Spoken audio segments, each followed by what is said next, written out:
Bueno, eso Hacemos creo nuestros yo, ¿no? mejores esfuerzos, Que hay libertad de expresión y yo opino así.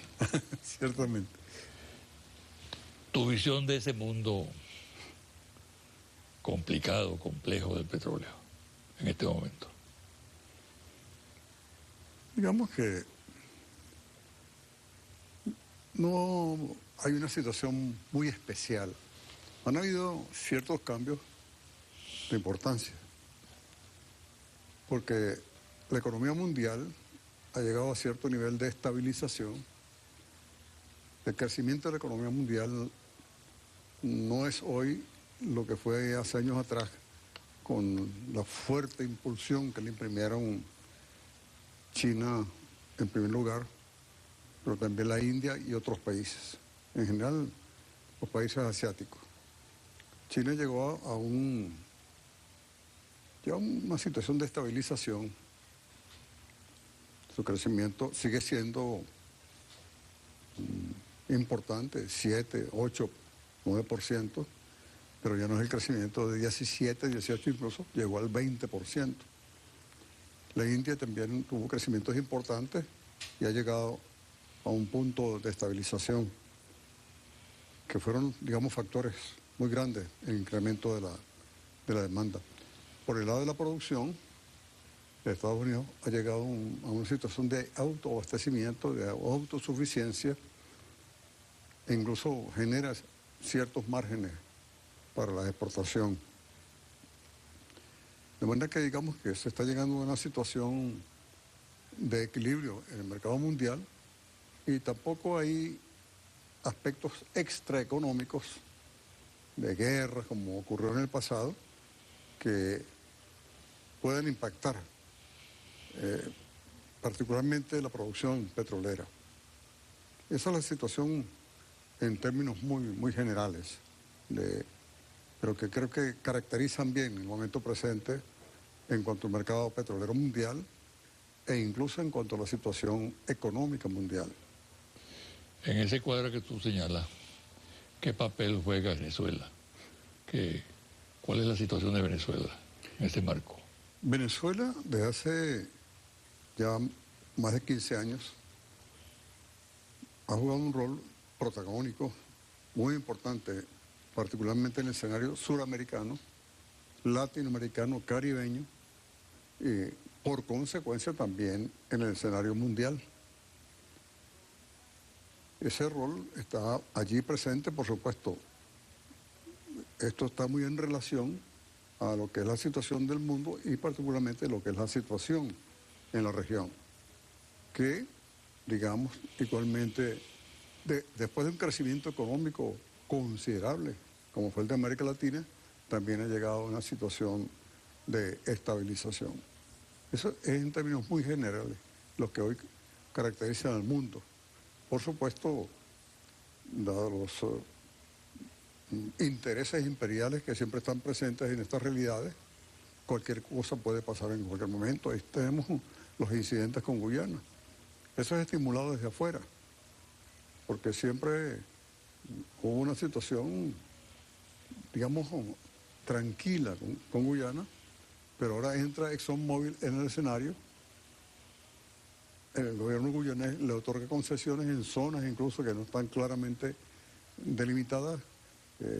No había acuerdo eso todavía entre el Estado guyanés y el Estado venezolano, y sin embargo el gobierno guyanés se tomó la libertad, pues, de otorgar concesiones allí donde no hay una clara delimitación de fronteras.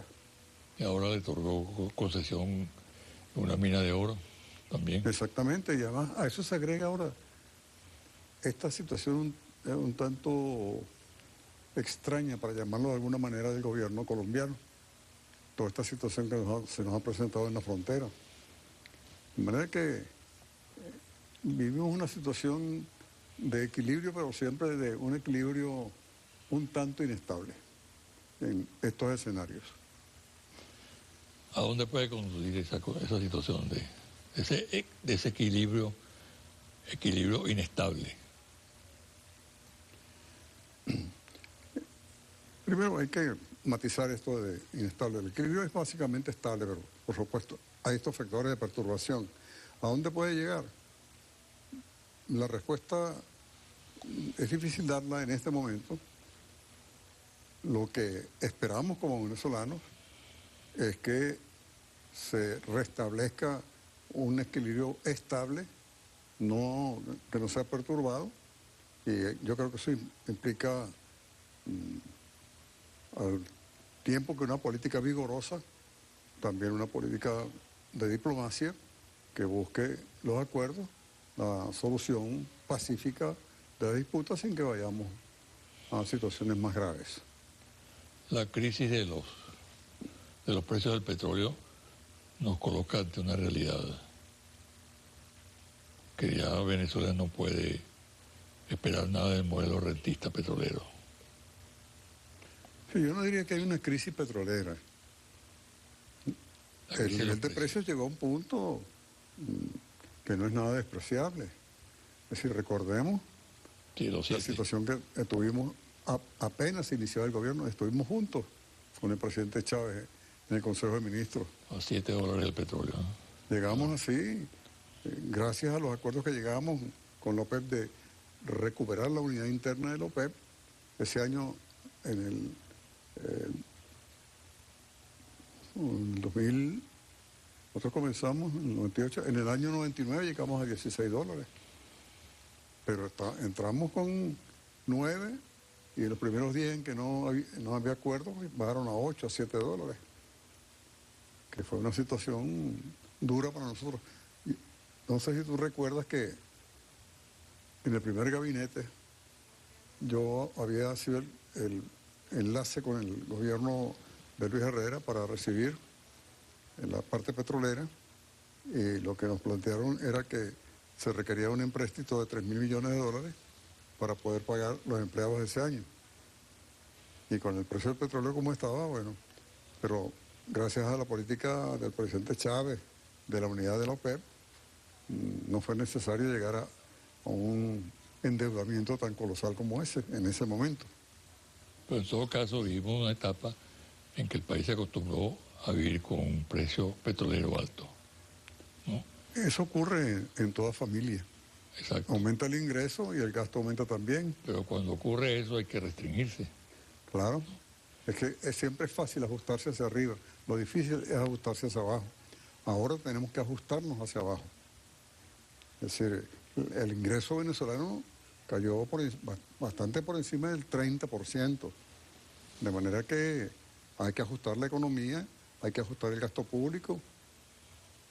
En general, pues hay que reordenar la economía. ¿Ajustarla en qué dirección? Hay que hacer un orden de prioridades. Como en una familia, cuando cae el ingreso, pues hay ciertos gastos que hay que restringir, menos vacaciones, menos gastos que no son indispensables. Entonces, ese reordenamiento hay que hacerlo en este momento, y eso comienza por el presupuesto público, que es el primer elemento de distribución del ingreso en Venezuela. Pero yo creo que vienen otros ajustes que son... El país tiene que producir. Eso es un viejo sueño, porque seguimos dependiendo en grado determinante de la renta. Y hay ciertos problemas que sin solución, olvidémonos de que Venezuela va a tener un fuerte ímpetu, por ejemplo, en el campo de la industria y en otros sectores. Para poner un ejemplo, desde el año 1936, aquí venimos arrastrando un bolívar sobrevaluado. En aquel entonces hubo una devaluación del dólar, en el año 36. Todas las monedas del mundo devaluaron. Venezuela no solamente no devaluó, revaluó la moneda. Y desde entonces hemos tenido un bolívar sobrevaluado. No se han hecho los ajustes en el momento en que era posible hacerlo. En este momento es sumamente difícil, porque una devaluación del bolívar, un ajuste del bolívar, para llevarlo a un nivel de mayor realidad con el dólar y con la producción nacional, provocaría una crisis espectacular. Pero es una tarea histórica pendiente en la economía nacional. Y así podrían citarse algunos otros 4 ejemplos. Vamos hacia unas elecciones parlamentarias el 6 de diciembre. Usted dice que se debate en torno a 2 modelos. ¿Es cierto? en estas elecciones, bueno, no ahora, se vienen confrontando desde hace ya bastantes años, desde que estábamos en el Congreso, dos modelos. Esa confrontación se acentuó con la llegada del presidente Chávez a la conducción del país y sigue la confrontación con el ascenso del presidente Chávez a la conducción del país. Se comenzó a revertir, mejor dicho, el viejo modelo de distribución de la riqueza y del ingreso petrolero. Mejoró considerablemente el ingreso de la población, mejoró la situación de los sectores más humildes del país y eso obedeció a un nuevo esquema de distribución del ingreso.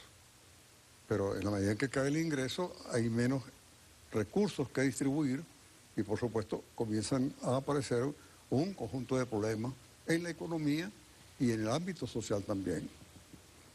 Eso exige, por un lado, en el nivel del gobierno, hacer las revisiones correspondientes, pero hay que explicarle al pueblo con toda franqueza, con toda crudeza, como ocurre